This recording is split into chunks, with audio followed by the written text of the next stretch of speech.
Baik, Assalamualaikum warahmatullahi wabarakatuh.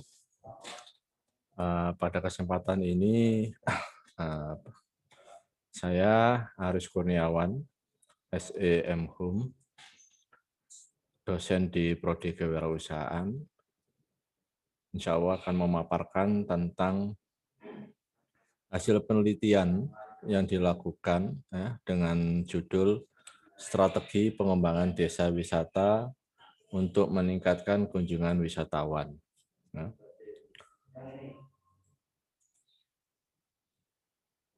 Jadi penelitian ini dilakukan di wisata Lontar Sewu ya, yang terletak di Desa Hendrosari, Kecamatan Menganti, Kabupaten Gresik. Lokasinya itu berbatasan dengan Surabaya, dalam hal ini di wilayah Benowo ya, Benowo, kemudian dari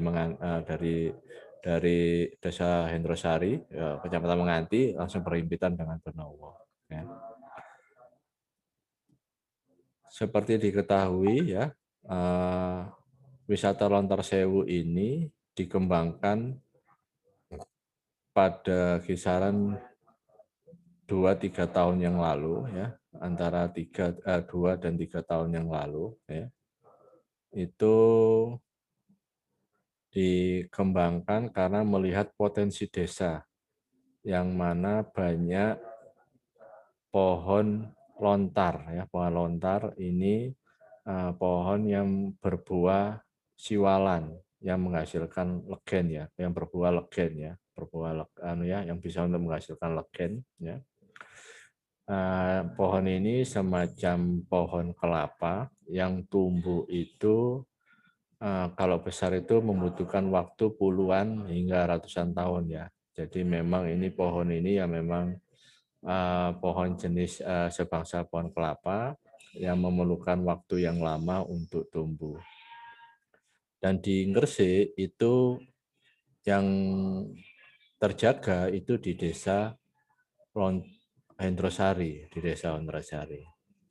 Nah, oleh karena itu yang ditonjolkan itu adalah pohon lontar, maka nama wisatanya itu adalah wisata Lontar Sewu, yang berarti pohon lontar yang berjumlah 1000.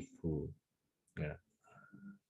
Nah, jadi konsepnya wisata ini ya itu adalah konsep wisata dengan konsep edu ya, edu itu pendidikan yang yang artinya ramah ramah ramah family atau ramah keluarga. Jadi mulai anak-anak sampai yang dewasa itu bisa bisa melakukan atau menikmati wisata di Lontar Sewu Desa Hendrosari ini.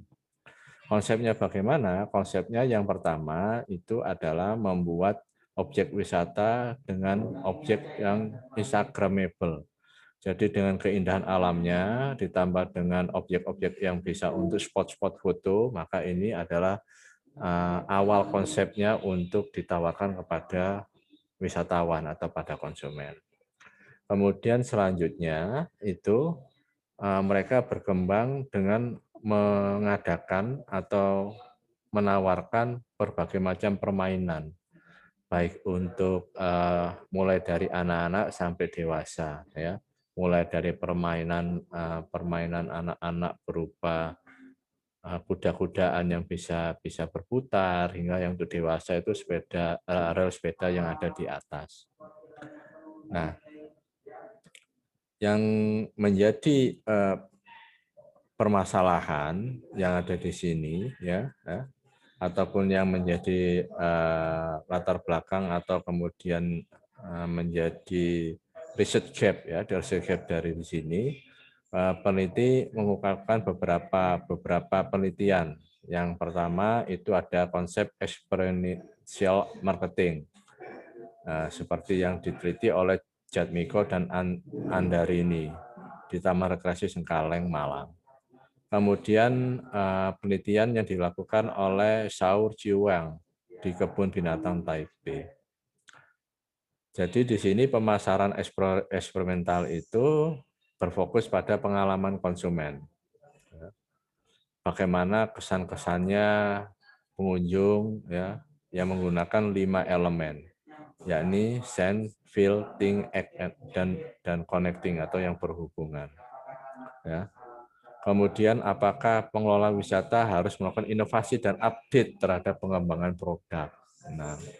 Nah, dari sini tentunya kita mengetahui yang telah diteliti itu ya bahwa daya tarik wisata itu bisa meliputi komponennya yaitu atraksi, aksesibilitas, amenitas, dan penunjang.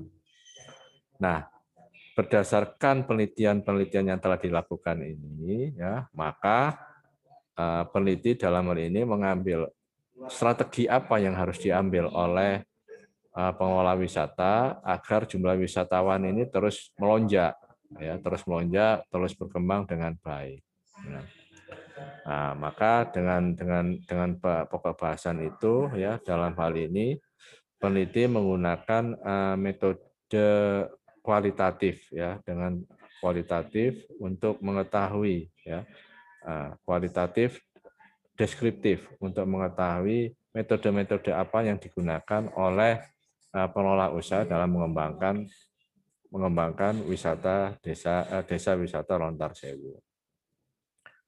Kemudian tinjauan pustaka dalam hal ini ya itu peneliti mengambil studi klasik Mormon ya yang telah teridentifikasi 5 tren dalam masyarakat ya. Yang pertama ya itu adanya peningkatan mobilitas penduduk.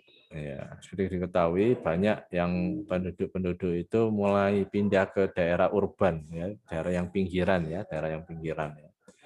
Dan di Menganti ini, kalau di Surabaya itu dia beralih ke Surabaya Selatan sampai ke Menganti, ya, Kecamatan Menganti.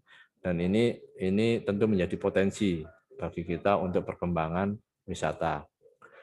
Kemudian ada delokalisasi kegiatan ekonomi. Ya. Jadi yang semula di pusat kota di Surabaya, di Surabaya yang memang di daerah pusat, ya kemudian dia bergeser ke Surabaya Barat, ya. Itu ya semula yang di Surabaya Selatan atau Timur, ya itu bergeser ke Surabaya Barat. Kemudian penggunaan khusus baru dari ruang pedesaan. Nah, kemudian teori-teori yang lain ya itu kita menggunakan teori multifasilitas. Ya. Ini tentunya tren-tren ya. Jadi proses itu banyak yang ruang-ruang itu digunakan itu tidak sesuai dengan kondisi geografisnya. Ya. Atau ruang sosial tempat ini dengan. Nah berkaitan dengan ini ya, maka peneliti menggunakan metode penelitian ya, itu menggunakan kualitatif dengan penelitian lapang atau field research. Jadi di sini menggunakan pendekatan fenomenologi ya, artinya menggunakan pengalaman ya seperti yang tadi di Researchscape tadi ya, juga menggunakan pengalaman, perasaan dan sebagainya ya. Kemudian yang dilakukan dengan menggunakan wawancara, kemudian observasi. Yang dilakukan wawancara ini adalah pengurus BUMDesa Indrasari, ya. Kemudian juga para pengunjung tentunya, ya. Kemudian selain pengurus BUMDesa juga ada perangkat desa dan masyarakat desa. Nah, cara mengambil sampelnya kita menggunakan snowball sampel, ya. Kami juga tidak menentukan berapa jumlah responden, tapi kalau misalnya sudah ada 5 orang yang sudah jawabannya sudah sama atau sudah penuh, maka wawancara akan dihentikan. Berarti tidak ada penggalian yang baru. Nah, kemudian kami dengan menggunakan pendekatan kualitatif memahami fenomena, ya. Misalnya kita melakukan penelitian berdasarkan perilaku, wawancaranya berdasarkan perilaku, persepsi, motivasi, dan tindakan. Nah, Jadi kita mengumpulkan informasi ya yang sedalam-dalamnya untuk mengetahui bagaimana cara yang dilakukan oleh pengelola BUMDesa, pengelola wisata desa itu untuk meningkatkan kunjungan wisatawannya. Nah,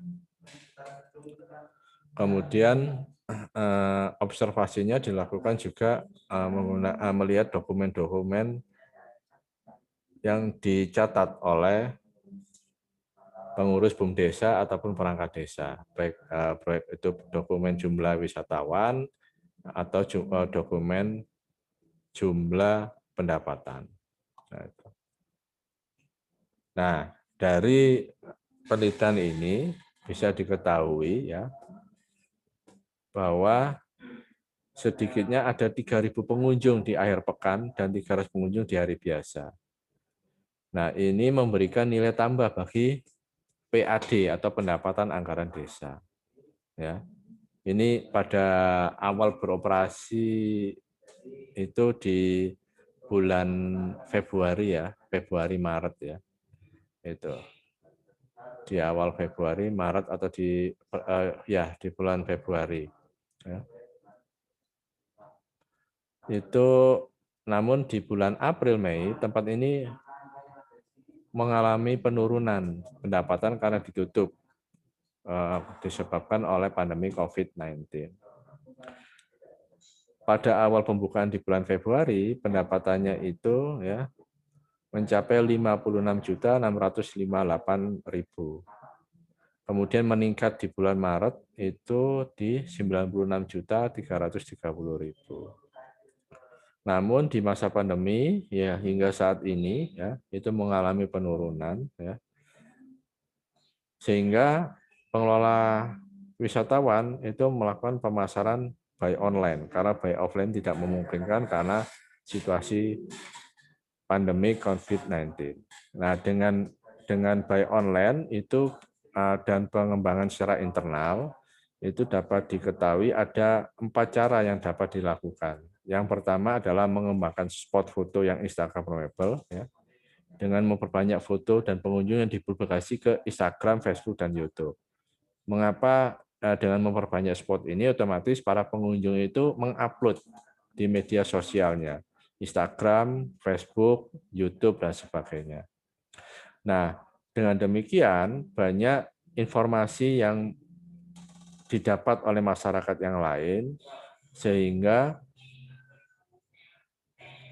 jumlah wisatawan di Lontar Sewu mengalami peningkatan. Yang kedua, itu dengan mengembangkan kendaraan wisata, atau mengembangkan alat-alat permainan yang baru, sehingga masyarakat tidak mengalami kejenuhan dan terus mengunjungi tempat wisata Lontar Sewu ini. Kemudian yang ketiga itu menata pedagang di sekitar tempat wisata agar lebih rapi dan bersih sehingga wisatawan bisa lebih nyaman. Dan yang keempat meningkatkan semangat YouTuber untuk